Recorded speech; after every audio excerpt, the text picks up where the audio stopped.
Retired फौजी की पत्नी को 56 साल की उम्र में अपने से 30 साल छोटे लड़के से इश्क हो जाता है और वो दोनों इश्क में इतने ज़्यादा मशगूल हो जाते हैं कि सारी परंपराओं को, सारे रिश्तों को भूल जाते हैं, उम्र का लिहाज भी नहीं करते हैं।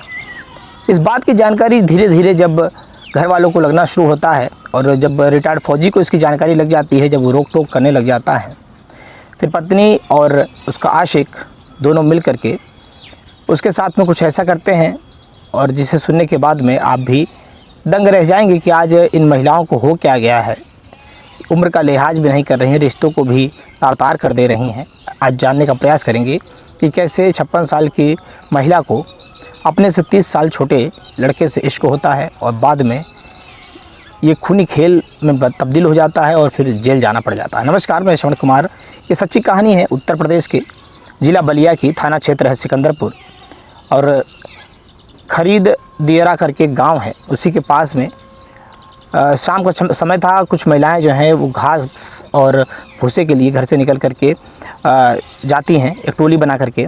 तभी उसी में से एक महिला को एक पॉलीथीन दिख जाता है, काले कलर का पॉलीथीन रहता है और बहुत बड़े ऐसा लगता है कि कुछ उसके पॉलीथीन में बांधा हुआ है और कोई उसे भूल गया है, कोई उसे छोड़ गया है। इस बात की जानकारी जब उस महिला को लगती है तो वो महिला धीरे से देखती है और अपने साथ वाली महिलाओं को, जब वो घास, जो खेतों के अंदर घास जा कर के छिला करते हैं, जब वो लोग आगे बढ़ जाती हैं तो वो महिला धीरे से चोरी से जाती है और उसको लगता है कि इस पॉलीथीन के अंदर कुछ ऐसी चीज़ है जिसको मैं ले जा कर के अपने घर में इस्तेमाल भी कर सकती हूँ। ये सोच करके वो जाती है और पन्नी की गांठ धीरे धीरे जैसे वो खोलती है तो उसमें से कुछ दुर्गंध आ रही होती है और जैसे उस गांठ को वो खोल देती है, वो जब उसमें से बड़ी बड़ी आँखें और बाल जैसे उसे दिखाई देता है, पूरा चेहरा दिखाई देता है, वो तुरंत डर जाती है, वहीं बेहोश हो जाती है। और जैसे ही बेहोश होती है तो उसकी चीख पुकार जो है उसके पहले हो चुकी थी, चिल्ला रही थी। तो उसके साथ की जो उसकी सहेलियाँ थी, जो उसके साथ की जो आसपास की औरतें थी, उनकी कानों तक आवाज़ चली जाती है और दौड़ी दौड़ी वो लोग आती हैं, देखती हैं तो उनका भी दिमाग चकराने लग जाता है। अब उस पन्नी के अंदर एक व्यक्ति की कटी हुई लाश को देख करके वो भी दंग रह जाती हैं। अब पूरे के पूरे लोग जब वहाँ पर एकत्रित होना शुरू हो जाते हैं, तब भी उसी में से एक व्यक्ति बोलता है कि तुरंत डायल 112 पे कॉल किया जाए। अब उन्होंने डायल 112 पे जब कॉल किया और पुलिस कंट्रोल लाइन में जब सूचना जाती है और वहाँ से पुलिस जब मौके पर आती है तो यहाँ देखती है कि एक व्यक्ति है जिसकी उम्र लगभग 62 या 65 वर्ष होगी। काफ़ी उम्रदार व्यक्ति है और उसकी गर्दन यहाँ पर कटी हुई मिली है और शरीर के अलग अलग जो पार्ट हैं अलग अलग पन्नियों में वहाँ पर फेंके हुए हैं, लेकिन और पूरा जो धड़ है वो वहाँ पर मौके पर नहीं है। अब पुलिस के लिए चिंता का विषय बन चुका था कि आखिर ये है कौन और इसे इतनी बेरहमी तरीके से मारा क्यों है। अब तुरंत मौके पर पहुंची हुई 112 अपने बड़े अधिकारियों यानी कि SHO साहब से फ़ोन करते हैं और कहते हैं कि साहब ऐसी बात है, क्या किया जाए। वो कहते हैं कि मैं मौके पर तुरंत आ रहा हूँ। तुरंत मौके पर पूरे दल बल के साथ में जब SHO साहब पहुँचते हैं, पहुँचने के बाद में लाश को शव को कब्जे में ले लिया जाता है, उसे पोस्टमार्टम हाउस भेज दिया जाता है और इंतज़ार कर रहे होते हैं शव घर में कि इस डेड बॉडी की सूचना मिलने के बाद में तमाम थानों पर इसके फ़ोटो को खींच करके भेज दिया जाता है और पता लगाने का प्रयास किया जाता है कि अगर कोई 1-2 दिन के अंदर गुमशुदगी का रिपोर्ट अगर लिखा हो या लापता का रिपोर्ट लिखा हो या किसी प्रकार से अपहरण का रिपोर्ट लिखा हो तो इसमें एक 60 से 65 वर्ष के व्यक्ति की अधकटी शरीर जो है यहाँ मिली हुई है, सर मिला हुआ है, धड़ की खोज की जा रही है।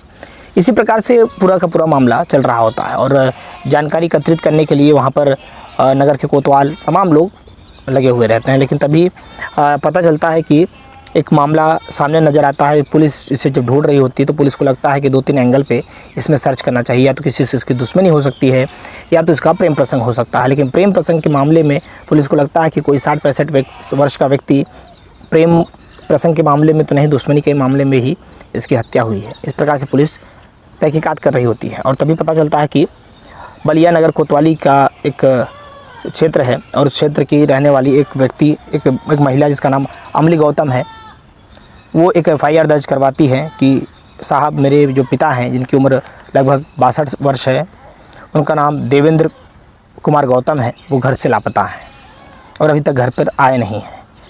अब इसकी जानकारी जब लगती है पुलिस को, अब पुलिस महकमे में इसकी रिपोर्ट जब दर्ज करवा दी जाती है तो पुलिस ढूंढ रही होती है। लेकिन जब पुलिस के पास में संदेशा आता है कि बलिया के पास में सिकंदरापुर थाने के अंतर्गत एक डेड बॉडी मिली है 9 मई शाम तकरीबन 5 से 6 बजे के बीच में, तो पुलिस जो है तुरंत हरकत में आ जाती है और पुलिस को लगता है कि एक बार सर्च करना चाहिए।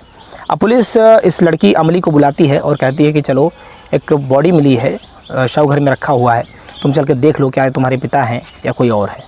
लड़की जैसे ही पहुँचती है और पहुँचने के बाद में जब वो अपने पिता को इस अवस्था में देखती है, देखने के बाद में अब वो रोने लग जाती है, डर जाती है, कहती है कि ये तो मेरे पिता हैं। अब पुलिस सर्च अभियान तेज़ी से चलाने लगी और वो जो बॉडी मिली हुई थी उसको तुरंत और पूरा रिपोर्ट उसका करके अब उसकी आगे की जानकारी में पुलिस लग चुकी थी। अब यहाँ पर देवेंद्र नाम के जो व्यक्ति हैं, जिनकी उम्र 62 साल तकरीबन है, अब पुलिस एक एक पहलू की जांच कर रही थी। बेटी से पूछती है कि क्या इनकी किसी से दुश्मनी थी। बेटी बताती है कि मेरे पिता की किसी से दुश्मनी नहीं थी, ये आर्मी में थे, आर्मी जवान थे और रिटायर हुए थे।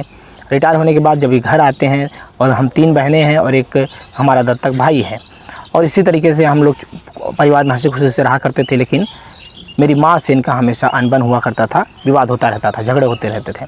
अब पुलिस को इसकी जब जानकारी लग जाती है, भनक लग जाती है, पुलिस तुरंत उसकी माँ को ढूंढने लग जाती है क्योंकि माँ उसकी घर पे नहीं रहती है। अब पता चलता है कि पास के ही क्षेत्र में उसकी जो माँ है माया देवी, वो कहीं पर गई हुई है और पुलिस एक दिन इंतज़ार करती है लेकिन ये पता नहीं चलता है तो पुलिस उसे ढूंढने लग जाती है।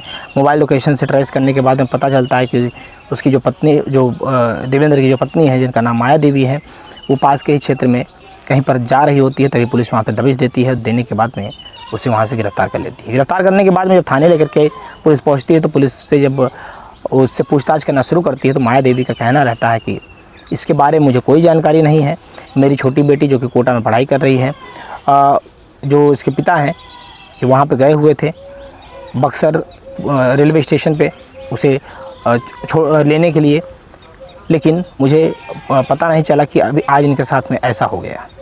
अब पुलिस को थोड़ा थोड़ा डाउट होने लग जाता है कि कैसी बहकी बहकी बातें कर रही है और पुलिस जो है CDR के माध्यम से निकालना शुरू करती है तो पता चलता है कि जो जिस पर कि देवेंद्र के बारे में वो बात कर रही है, उस दिन देवेंद्र 9 मई को सुबह से लेकर शाम तक कहीं से घर तक निकले ही नहीं थे, बल्कि निकले थे तो केवल शाम को अपने घर से। तो जब पुलिस को शंका होता है, पुलिस पूछना शुरू करती है उस महिला से, वो कहती है कि अब तुम सच सच बताओ इसमें बात क्या है, नहीं तो हमें कुछ कड़े कदम उठाने पड़ेंगे। वो महिला को जैसे ही जानकारी लगती है कि पुलिस अब अपने रंग में आ जाएगी तो महिला तोते की तरह बोलना शुरू कर देती है। वो कहती है कि जब मेरी उम्र तकरीबन 45 वर्ष की थी तब मुझे मेरी एक दोस्ती एक लड़के से होती है जिसकी उस समय पर उम्र मुझसे 30 वर्ष छोटी थी, यानी कि उस समय वो काफ़ी ज़्यादा छोटा हुआ करता था मुझसे। और जब इसकी बात जानकारी जब लगती है कि आखिर उस लड़के का नाम क्या है तो पता चलता है कि उसका नाम अनिल यादव है। अनिल यादव से उसकी बातचीत शुरू होती है और दोनों बातचीत करते करते प्यार में रिश्ते को तब्दील कर लेते हैं और बाद में अनिल उसके घर पे आया करता था और ये उस समय पर जो फौजी है वो नौकरी में ड्यूटी पे रहा करता था और इनका प्रेम प्रसंग इसी तरीके से चलता रहा और तकरीबन 10 वर्षों तक इसी तरीके से ये दोनों चोरी छुपके से इधर उधर मिला करते थे। लेकिन जब आर्मी से रिटायर होकर के देवेंद्र जब घर आ जाते हैं, जब उनको धीरे धीरे अपनी पत्नी की करतूतों का जानकारी लगने लग जाता है, वो उसे रोकने का प्रयास करते हैं, उसे डांटने का प्रयास करते हैं, लेकिन उसकी जो पत्नी है वो मानने को तैयार नहीं होती है। वो अपने पति से आए दिनों झगड़ा मारपीट किया करती थी। इसी में उसकी पत्नी ने कहा, माया देवी ने, कि मेरे पति देवेंद्र ने मुझे बहुत ज़्यादा मारपीट करी और मारपीट करने के बाद में मुझे बार बार धमकी देने लगे कि मैं जान से मार दूंगा। तो मैंने ये बात अपने आशिक अनिल यादव से बताई और अनिल से उसने ये कहा कि तुम्हारे वजह से मुझे मार खाना पड़ता है, तुम्हारी वजह से मुझे इतना दुख झेलना पड़ता है, अब तुम इसका कोई निचोड़ निकालो, कोई रास्ता निकालो। अनिल कहता है कि तुम्हारे एक एक जख्मों का मैं बदला लूँगा, तुम बिल्कुल भी मत घबराओ, मैं हर एक तुम्हारे जिस्म पे जो चोट के निशान हैं, एक एक चोट का निशान का बदला ज़रूर लूँगा। अब ये कह कर के अनिल जो है अपनी पूरी तैयारी करता है। तैयारी करने के बाद में 9 मई 2025 को शाम के समय तकरीबन 5 बजे जब ये टहलने के लिए निकल रहे होते हैं तो ये पीछे से पीछा करते हुए जाता है और शाम के समय पर खरीद दियरा के पास में ये अपने 3 साथियों के साथ में, जिसमें से एक का नाम सतीश यादव और दूसरा नाम मिथिलेश पटेल, ये 2 और साथी रहते हैं और एक ये रहता है। ये तीनों मिल करके उनकी बेरहमी तरीके से हत्या कर देते हैं। हत्या करने के बाद में शव को अलग अलग पॉलीथीन में पैक करके, सर को अलग, हाथ को अलग, पैर को अलग, धड़ को ले जा करके एक कुएं में फेंक देते हैं और बाकी की शरीर को रोड के किनारे फेंक देते हैं। अब पुलिस को जब इस मामले की पूरी जानकारी लग चुकी थी, अब पुलिस तुरंत अनिल को और उसके दोनों साथी सतीश और मिथिलेश को ढूंढने का प्रयास करती है। अब ये तीनों जो थे वो घर से अपने फ़रार थे, दूर दूर भाग रहे थे और दूर दूर भागने में पुलिस इनकी लोकेशन को ट्रेस करती है। ट्रेस करने के बाद में इन्हें एक जंगल के रास्ते पे घेर लिया जाता है और घेरने के बाद में ये पुलिस के ऊपर अंधाधुंध गोलियां चलाने लग जाते हैं। पुलिस इन्हें कंट्रोल करने के लिए इनके ऊपर मुठभेड़ करने के बाद में जब इनसे गोलियों का सामना हो रहा होता है, उसी में से एक गोली इनके पैरों में लग जाती है और इन्हें गिरफ्तार कर लिया जाता है। गिरफ्तारी के बाद में पूरा मामला जैसे ही सामने आता है, पूरे क्षेत्र के अंदर कोहराम समझ जाता है। सभी लोग सोचने पर मजबूर हो जाते हैं कि आखिर इन महिलाओं को हो क्या गया है। आए दिन नई नई चीज़ें सुनने को मिल रही है।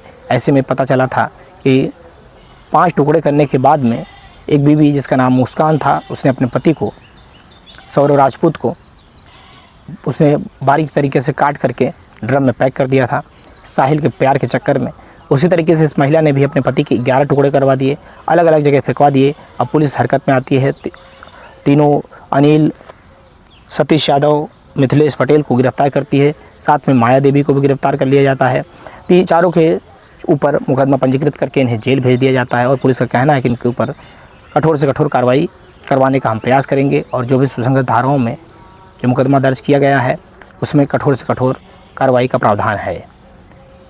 दोस्तों, इस कहानी को सुनाने का उद्देश्य हमारा किसी व्यक्ति विशेष को ठेस पहुंचाना मकसद नहीं है, तो आपको जागरूक करना है, आपको सजग करना है कि आज का समय जो है बदलता हुआ ये दौर, इसमें आप संभल के रहें, सजग रहें, क्योंकि हो ना हो किसी दिन ये हादसा, ये घटना आपके साथ ना हो जाए।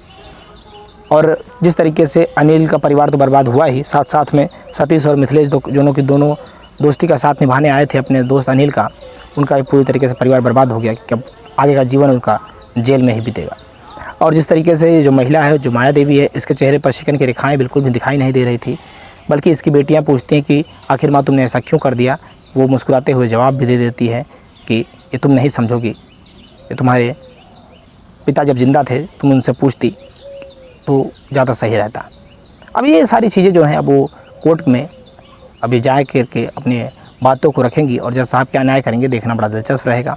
दोस्तों, कहानी आपने सुनी, कहानी कैसी लगी, आपकी प्रतिक्रिया दीजिएगा, बताइएगा कि आज के इस युग में जो कि शादी के बाद में पति पत्नी का जो रिश्ता रहता है उसे सबसे पवित्र रिश्ता माना जाता है, उसमें भी अकलंक या कलंक लगने लग गया है। मिलते हैं फिर किसी नेक्स्ट वीडियो में। जय हिंद, जय भारत। चैनल पर अगर आप नए हो, चैनल को सब्सक्राइब कीजिएगा। ऐसी ही खबरें सुनने के लिए वीडियो को लाइक कीजिएगा। जय हिंद, जय भारत।